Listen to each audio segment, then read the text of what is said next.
Bem, irmãos, vamos então prosseguir no nosso estudo. Estejam à vontade agora, pode sentar onde os irmãos quiserem. Na primeira carta do apóstolo Pedro, obrigado aí, os irmãos dos microfones. O Anderson, né? Primeira de Pedro, capítulo 3, versículo 7. Hoje só vou estudar um versículo com os irmãos. Vamos ler então juntos, irmãos, o que está aqui. Na quarta-feira passada eu falei sobre as mulheres, né? Quando Pedro deu um duro nas mulheres, né? Sejam submissas aos seus maridos, honrai, babá. Mas eu disse que os irmãos estavam muito alegres, muito folgadinhos, né? Mas eu disse, vai chegar a vez de vocês, né? E hoje nós vamos ver o que Pedro escreve aos maridos. Interessante que na vez passada, irmãos, Pedro escreveu às mulheres cristãs, casadas inclusive com pagãos. E a gente percebe que desafio, né? Porque ele mesmo, aos maridos pagãos, ele diz que elas teriam que se submeter a eles, teriam que criar uma situação para que eles fossem as mulheres casadas com os homens cristãos, mas também para os homens não cristãos. Pedro não fez separação, né? E hoje é a mesma coisa, que não há separação dessa maneira do marido se comportar, se são esposas cristãs ou não, embora nesse caso a maioria normalmente sempre era cristã, o marido quando casava, até porque o costume no Oriente, ainda hoje, dificilmente quando o marido se converte, a mulher não tem que vir junto, é mais ou menos uma prática. A gente aqui é que tem muito essa questão da ênfase no individual, mas na África e na Ásia a coisa é outra. Eu me lembro do pastor Nilson Fanini, quando ainda vivo, ele foi pregar em Monróvia, capital da Libéria, na igreja batista, na primeira igreja batista de Monróvia. Aí pregou-se que na hora que ele foi fazer o apelo, né, entre a congregação, ele reparou que havia um homem assim extremamente bem vestido, né, e ele percebeu logo que aquele homem devia ser um príncipe ali, de alguma daquelas clãs liberianas, né? E o banco tomado por mulheres, por moças, né? Todas também muito bem vestidas. Aí, quando ele fez o apelo, aquele cavalheiro se levantou, né? E veio à frente. As 17 moças vieram atrás, também aceitando, né? Aí ficou assim meio... E perguntou ao pastor da igreja, como é que é isso? Não tem jeito. Quando o chefe da casa aceita Jesus, inevitavelmente as mulheres vão aceitar também. Aí ele falou, são filhas? Não, são esposas. 17 esposas. E aí como é que a igreja faz? Não, a igreja faz o que tem feito há séculos, né? Você tem com as 17, fica com as 17, mas não pode arrumar mais nenhuma, e seus filhos vão ter que aprender a casar com uma só. Teve que ser feito assim, irmãos, ou a África seria banhada de sangue. Quando os missionários chegaram, talvez os irmãos saibam disso, mas é importante saber disso. Quando os missionários chegaram, e que os homens começaram a se converter, homens com 4, 5, 6, 7 esposas, né? O que os missionários fizeram? Olha, o casamento cristão é um só, você não pode casar, ter mais de uma esposa. E o que eu faço? Mas eu quero ser membro da igreja. Quantas você tem? Eu tenho 7. Você manda 6 embora e escolhe uma para ficar com você. Sabe o que aconteceu? As outras 6 foram mortas. Porque na África, quando o marido faz isso, tem várias esposas e fica só com uma, as outras são mortas pela família. Os familiares mataram as esposas repudiadas. E aí eles chegaram para... Obrigado, filho. Chegaram para os missionários e perguntaram, é isso que são boas novas? Vocês falam que o evangelho é boas novas, isso são boas novas? Isso não são boas novas, são mais novas. Aí os missionários, não, vamos pensar num outro jeito. Aí chegaram e concluíram, não, vamos fazer o seguinte, casou, tem 5, tem 6, ficam com todas elas, mas só escolhe uma, para ser a esposa mesmo, as outras continuam em casa, mantidas. Sabe o que aconteceu? As repudiadas matam a preferida. Porque é a tradição.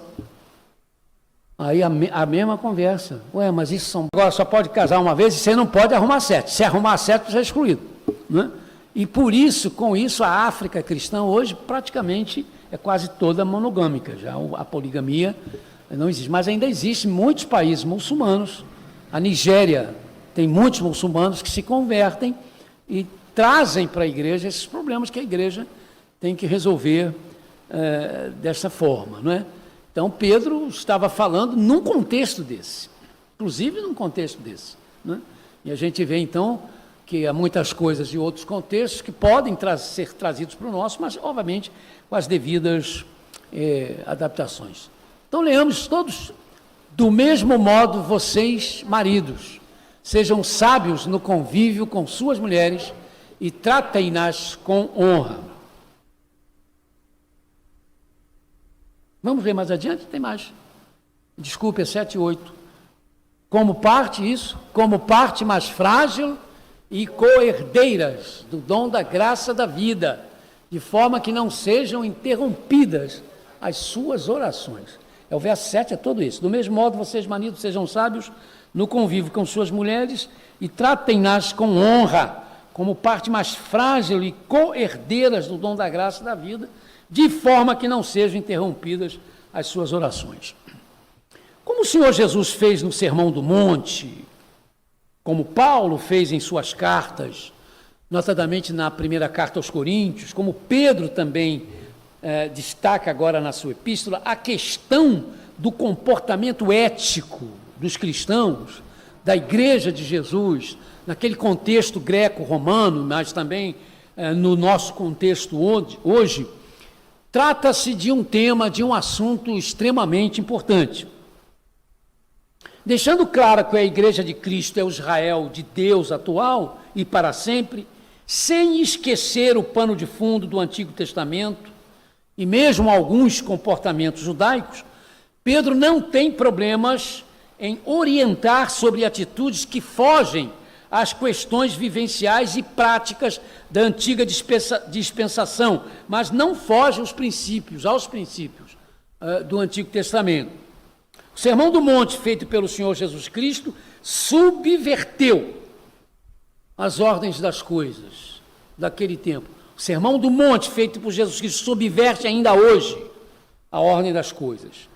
Paulo e Pedro subverteram os costumes judaicos e pagãos. E o que eles passam para nós ainda hoje, de certo modo, subvertem também muitas das práticas da nossa sociedade. Confirmam a solidez, o que Pedro escreveu, confirmou a solidez da filosofia e das praxes greco-romanas, mas questionou esta filosofia greco-romana em várias de suas premissas, tidas até como fundamentais. Ao aconselhar as esposas e mulheres, Pedro sutilmente subverteu a cultura greco-romana, inclusive quando, ignorando o costume greco-romano de chamar as mulheres de filhas das deusas, Pedro as chama de filhas de Sara. Vocês todas são filhas de Sara.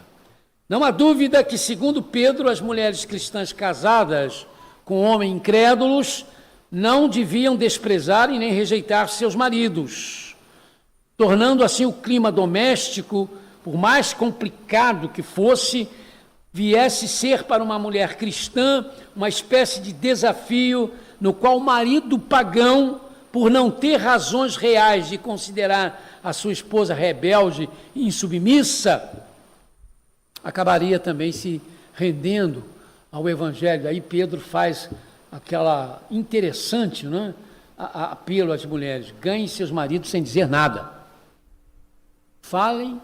Não falem nada, ganhem-nos pelo exemplo. Né? E aí eu dei até o exemplo do jogador do São Paulo, né, que contou, que deu o seu testemunho de como ele foi ganho para Cristo por uma mulher que durante o tempo que esteve com ele não falava nada, mas as atitudes dela, inclusive com seus amigos, que vinham beber na casa, fazer festa, churrasco, a atitude dela com essas pessoas, a maneira como ela recebia, como ela preparava as coisas, né, sem reclamar com o marido, e aproveitando a oportunidade de conversar com as outras que chegavam, e sempre dando um jeitinho de ir falando de Jesus. Isso foi quebrando o coração dele.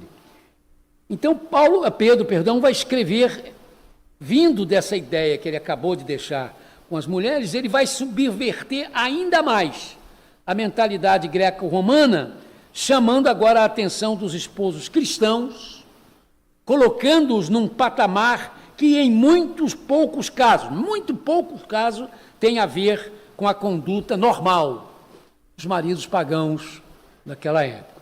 Do mesmo modo, vocês, maridos, sejam sábios no convívio com suas mulheres e tratem-nas com honra, como parte mais frágil e coerdeiras do dom da graça da vida, de forma que não sejam interrompidas as suas orações. Diferentemente das esposas, os maridos dos dias de Pedro estavam em um contexto no qual eles tinham muito poder e autoridade. Isso ainda acontece nas sociedades muçulmanas, né? O marido se reveste de um poder que nós aqui os ocidentais nem conseguimos compreender, né? Em termos de permissão, até de falar. A mulher não pode andar na rua próxima ao marido. É curioso, né? Se o marido sai com as crianças, e há meninos e meninas, a esposa vem atrás com as crianças meninas, e os meninos é que vão com o pai na frente. Isso hoje, cara, entendeu? Em países como Argélia, como Marrocos, como, enfim, esses países de maioria muçulmana. Isso é mais ou menos o que estava acontecendo e acontecia na época de Pedro. O homem da casa tinha um imenso poder, mesmo aos maridos determinando isso. Do mesmo modo, ele fala, do mesmo modo, no grego, oiandres homoios. E é interessante, irmãos, essa frase em grego. O Dr. Paul Astmeyer, membro da Igreja Episcopal dos Estados Unidos, professor do mais importante seminário presbiteriano americano e o primeiro não católico a ser presidente da Associação Católica Bíblica da América, autor de pelo menos 18 livros sobre a Bíblia, inclusive um comentário sobre as duas epístolas de Pedro, erudito em grego. Ele nos diz que essa expressão, oiandres homoios, tem a ideia de do mesmo modo, com muito respeito. E assim que Pedro começa falando com os maridos. Do mesmo modo, com muito respeito, eu vou fazer agora umas colocações para vocês, para que vocês ajam. Do mesmo modo como eu pedi às mulheres, do mesmo modo como eu pedi aos escravos, agora vocês vão agir com as suas esposas e com muito respeito. Então é assim, irmãos, que Pedro também se dirige aos maridos. Do mesmo modo, com muito respeito. Ele escreveu assim em relação aos escravos e as esposas, nós estudamos. Do mesmo modo, com muito respeito, mulheres sejam submissas aos seus maridos, escravos sejam submissos aos seus senhores, mesmo aos maus, né? Ele fala isso. E Pedro fala também, as mulheres sendo submissas aos maridos, mesmo aqueles que não eram essa bondade, não é? Que se gostaria de ser. Em algumas versões, irmãos, temos do mesmo modo coabitem com suas mulheres, vivam a vida comum do lar. Porque o verbo grego snoikel, ao pé da letra, viver junto, habitar, possui também o sentido sexual. Algumas versões bíblicas preferem traduzir o que Pedro disse como coabitem com suas esposas. Alguns irmãos devem ter Bíblias onde a tradução é essa, coabitem com suas esposas, para que fique claro que a vida vivida entre o esposo e a esposa não exclui os deveres sexuais. A NVI preferiu traduzir como sejam sábios no convívio, para poder abranger todas as coisas. Tratem-nas com honra. Pedro determinou aos maridos que honrassem suas esposas. E ele usa a palavra honra, irmãos, que é a mesma palavra que ele usou quando disse honrem ao rei. É a mesma honra. Se dá ao rei, tem que se dar à mulher, não é? Em casa. Como parte mais fraca. É interessante isso, né? Muitas mulheres não gostam disso, não. Eu não sou a mais fraca, não. Quem disse que eu sou a sua parte mais fraca? Vamos ver aqui o que a gente pode tirar daqui, né, para entender o que Pedro diz. Há os que explicam que esta afirmação de Pedro tinha algo a ver apenas com o contexto no qual ele vivia, mas que não se aplica aos dias de hoje, porque a fraqueza mencionada por Pedro tinha a ver com os direitos sociais e políticos das mulheres dentro da sociedade greco-romana, que não era nenhum, não tinham direito nenhum. Então, nesse aspecto, elas eram os vasos mais fracos. Embora esta realidade também possa fazer parte desse ser o vaso mais fraco, eu creio que não era apenas isto que Pedro quis dizer. O apóstolo conhecia, obviamente, as histórias de Débora, a juíza, e da rainha Esther, mulheres de personalidades fortes e de opiniões firmes. Com certeza também Pedro conhecia a história de Judite, a mulher que decidiu uma guerra a favor de Israel quando cortou a cabeça do comandante inimigo de Israel, que está nos livros apócrifos, e não nos nossos livros, os chamados livros que a Igreja Católica tem essa história de Judite, que é uma história verdadeira, não é? Mas que por questão, vários os líderes judeus não entendiam que esse livro deviam fazer parte do cânon, mas os judeus quase todos conheciam e conhecem a história de Judite, e com certeza Pedro conhecia essa história e via na vida de Judite, na personalidade de Judite, uma mulher bastante decisiva e forte, de temperamento muito forte. Essas mulheres, irmãos, foram como são hoje as mulheres do tipo Anita Garibaldi, revolucionária com seu marido Giuseppe Garibaldi, como as mulheres hoje oficiais das Forças Armadas e das Forças Auxiliares. Há tempos atrás, a comandante-geral da Força Aérea de Helicópteros dos Estados Unidos, é uma das partes das Forças Armadas mais poderosa dos Estados Unidos, era uma mulher e batista. Atualmente, o mundo tem 21 mulheres como presidentes ou primeiras ministras em seus países. Creio que a mulher, como vaso mais fraco, ou parte mais fraca, no caso da citação de Pedro, é uma referência à sensibilidade da mulher. Não é a sua capacidade de raciocínio, não é o seu poder de decidir, não é nisso que Pedro está falando. Ela é mais emotiva, a mulher é mais emotiva, tanto que a mulher é que é mãe. E já viu mãe o que faz, né, por causa dos seus filhos, né? Perde às vezes até um pouco a razão, o tino, não é? Então é nesse sentido, é o vaso mais fraco, porque não é que seja descontrole, não tem esse preparo às vezes para o homem de ser mais frio, porque precisa ser, mas isso não é um defeito da mulher, mas ele diz que o marido tem que olhar para isso, saber que às vezes há certos comportamentos que a mulher assume exatamente por essa questão, por causa da sua emotividade. O exército de Israel é conhecido pela ousadia e valentia das suas mulheres, mas dizem que uma vez perguntaram a um soldado israelense se havia alguma diferença entre os soldados homens e os soldados mulheres do exército de Israel, não como homem e mulher, que eles são diferentes, mas como soldados. A diferença entre o soldado mulher e o soldado homem no exército de Israel, ele diz sim, há uma diferença só. Só existe uma diferença. Qual? É que as mulheres choram mais do que os homens. Elas choram, mesmo na guerra elas choram, mas é só essa. Lutam igual a gente e fazem coisas que a gente não tinha coragem de fazer, elas fazem, mas na hora de chorar elas choram mais do que a gente. A mulher é mais fraca, irmãos, fisicamente, obviamente. Tanto que o recorde mundial de levantamento de peso masculino é o do Georgiane Lachatalagadze. Irmãos, esse camarada, no dia 17 de dezembro de 2021, levantou 492 quilos. Quase meia tonelada. Você já pensou um sujeito levantar quase meia tonelada? Eu que sou gordinho, ele deve me pegar assim com o dedinho, tchau, levanta fácil. Agora, o recorde feminino é o da chinesa Li Wanwen. No dia 24 de abril de 2021, ela levantou 335 quilos.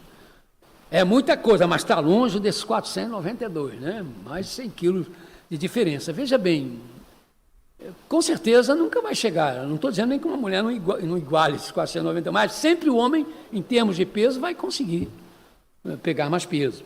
Já houve lutas de boxe entre homens e mulheres, mas por exibição, porque nas lutas para valer não há como homens e mulheres lutarem entre si Tanto que as regras para o boxe masculino são diferentes das regras para o boxe feminino, né? Elas apresentam algumas diferentes. Mas já houve, irmãos, confrontos gigantescos entre homens e mulheres no xadrez, com vitória de ambos os lados. Aí tanto homens como mulheres vencem. Por quê? Porque não há diferença entre homem e mulher no raciocínio, na perícia, né? O pastor Causolari não está aí, mas eu ia perguntar a ele como é que é no judô, né? Se mulher e homem podem lutar no judô. Eu acho que eles treinam às vezes juntos, mas com certeza, porque o judô não é um esporte para se medir forças. É uma luta exatamente para você usar habilidade, né? Não é para usar força. Então, tudo bem. Mas nós já viram o futebol feminino? Pode ver, né? Mas eu fico pensando o seguinte, se botasse um goleiro homem, não fazia um gol nenhum. Porque elas fazem uns gols, mas é que as goleirazinhas, mesmo as melhores, franco e honestamente, né? Mas nada mais do que normal, que isso faz parte da estrutura delas, não é? Então, esse vaso mais fraco não tem a ver com questão de capacidade, não tem a ver com questão de tirocínio, não tem a ver com essa questão de raciocínio. Tem a ver, então, com a questão de sensibilidade e de algumas coisas para as quais as mulheres não podem, não têm mesmo condições de se igualar aos homens, até porque não devem, não é? E não fica bem, e não seria bom para elas, embora elas praticamente quase que elas fazem tudo o que os homens fazem. Aí o texto continue. De forma que não a co-herdeira, o texto diz que as mulheres são co-herdeira com os homens da graça de Deus. Irmãos, um herdeiro não é alguém, o co-herdeiro não é alguém abaixo do herdeiro. Co-herdeiro é um herdeiro junto com o herdeiro. Pedro chama a atenção dos maridos dizendo o seguinte, as esposas de vocês, são co-herdeiras de vocês, da graça de Deus. Não tem diferença não, espiritualmente não tem não. E aí entra, irmãos, com um conselho ou com um aviso que para mim,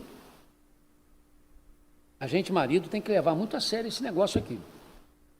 Tem que levar tudo a sério, mas isso aqui, Pedro diz o seguinte, de forma que não sejam interrompidas as orações de vocês. 1 de Pedro 3,7, né? Nós podemos ter, irmãos maridos, as nossas orações interrompidas. Ou seja, Deus não vai ouvir as nossas orações dependendo da forma como nós estamos lidando com as nossas esposas. A versão da NVI é a que usa a forma mais forte da afirmação petrina, para que não aconteça das suas orações, marido, serem paradas, cortadas e interrompidas. Não há dificuldade de entender que o que Pedro estava dizendo e o Espírito Santo trazendo para nós hoje é que onde não há respeito recíproco, pois marido e mulher não reconhecem o alto valor que ambos têm para Deus, então não há união de coração, não há união de alma, inclusive para se orar. Com a esposa, não estamos bem. Nós dissemos algumas coisas muito pesadas, graves. Nós não estamos tratando a esposa com a honra que Paulo disse para que elas têm que ser honradas, da forma, não é? E aí a gente pensa até que a nossa oração está sendo ouvida e não está não, irmãos, porque a Bíblia não mente. As orações dos homens que não lidam bem com suas mulheres, com as suas esposas, né? Elas são interrompidas. Pode ser o sujeito mais poderoso que tiver lá, o pastor mais poderoso. E sai, irmão, e faz, e cura, e acontece. Como é que você está vivendo em casa? Quantas vezes eu já ouvi isso, irmãos? E a determinados cultos, eu ouvi determinados pregadores que na hora da oração faz quase o céu descer a terra. E no final do culto alguém vem e me diz, não sabe como é que é a vida dele com a mulher em casa. Olha, não adiantou nada. Fez tudo aquilo e foi só cena, né? Mais nada. Talvez ele pense até que está sendo ouvido, mas não está, né? Quando o marido pensa na esposa e considera a esposa como alguém espiritualmente inferior, que não faz parte da mesma esperança que ele, marido, tem em relação à vida eterna, à glória eterna, não há como a oração ser oração. A palavra grega usada para orações foi proseukás, que um dos comentaristas bíblicos diz que pode ser traduzido ao pé da letra como hino de oração, como se toda oração também fosse um hino, nos levando a ver a oração também como um louvor. Nós, maridos, poderíamos ter as nossas orações interrompidas, então, à luz do nosso relacionamento desonesto, desrespeitoso, humilhante com as nossas esposas, pois ao invés de estar acontecendo diante de Deus, já que a oração também é um louvor, ao invés de estar acontecendo diante de Deus quando oramos um dueto afinado, está havendo um duelo. E Deus não aprova duelos. Deus não aprova duelos.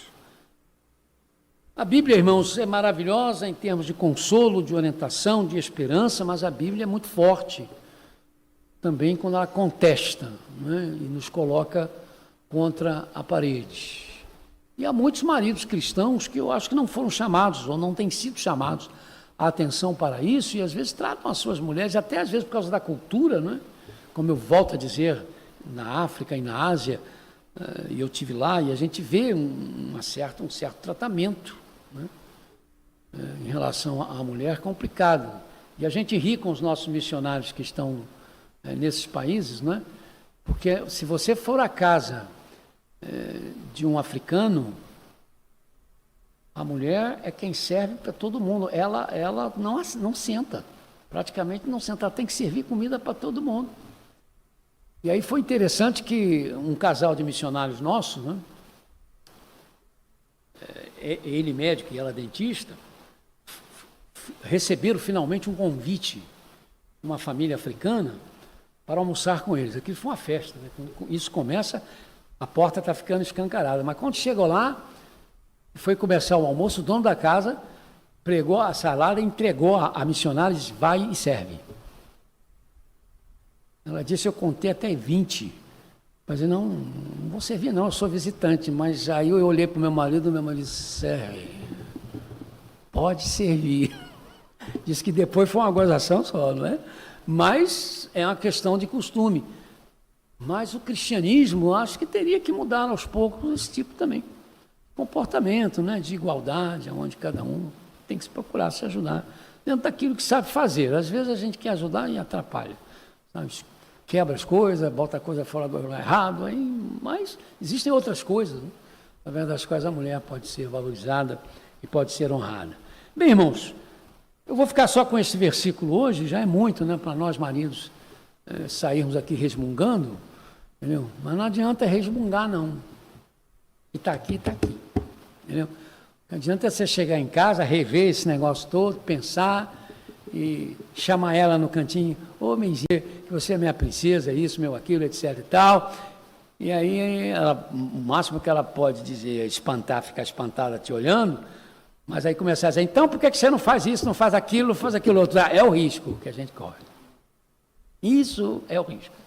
Mas temos que correr o risco, porque Pedro não dá colher de chá. Do mesmo modo, vocês, maridos, sejam sábios no convívio com suas mulheres. Tratem-nas com honra, como parte frágil, mas cordeiras do dom da graça da vida, de forma que as orações de vocês não sejam quebradas, não sejam interrompidas, não sejam respondidas. Amém? Até que os irmãos disseram animadinhos.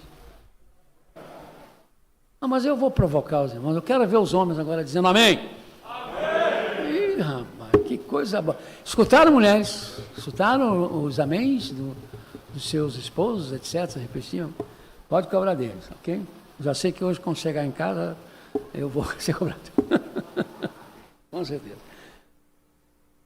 E agora que o amor de Deus, nosso Pai, que a graça de Jesus Cristo, a consolação do Espírito Santo, esteja conosco que estivemos neste lugar que nós chamamos de Casa do Senhor, com todos aqueles que cultuaram conosco pela internet, com todo o povo de Deus, espalhado pela face da terra, agora e para sempre.